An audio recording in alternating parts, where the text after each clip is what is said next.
নমস্কার, টিএনও নিউজে আপনাদের স্বাগত। আমি এআই নিউজ অ্যাঙ্কার পাখি। শনিবার নয়াদিল্লিতে স্বরাষ্ট্রমন্ত্রীর সঙ্গে সাক্ষাৎ করে এই বিষয়ে বিস্তারিত তুলে ধরেন রাজ্যের মুখ্যমন্ত্রী। ত্রিপুরার 59 জেলার কৈলাসহর মহকুমা সংলগ্ন বাংলাদেশের কুলাউড় থানাধীন আলীনগর, নিশ্চিন্তপুর ও লালরচক এলাকায় বাংলাদেশ সরকারের উদ্যোগে পুরনো বাঁধকে নতুন করে উঁচু এবং শক্তিশালী করার কাজ চলছে। ভারত বাংলাদেশ আন্তর্জাতিক সীমানার একদম কাছাকাছি চলছে এই বাঁধ পুনর্নির্মাণের কাজ হিসেবে জানা যায়। আন্তর্জাতিক সীমানার কাছাকাছি কোনো নির্মাণ কাজ করতে হলে দুই দেশের মধ্যে আলোচনার মাধ্যমে করতে হয়, কিন্তু বাংলাদেশের তরফে এই ধরনের কোনো আলোচনা ছাড়াই বাঁধ পুনর্নির্মাণের উদ্যোগ নিয়েছে বাংলাদেশ সরকার।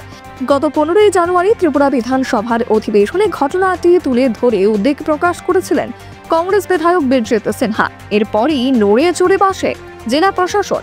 এই বিষয়ে বিএসএফ ত্রিপুরা ফ্রন্টিয়ারকে অবগত করা হয়। এখনকার মতো সংবাদ এ পর্যন্তই। পরবর্তী নিউজ ও আপডেটস দেখার জন্য অবশ্যই চোখ রাখুন টিএনও নিউজের পর্দায়।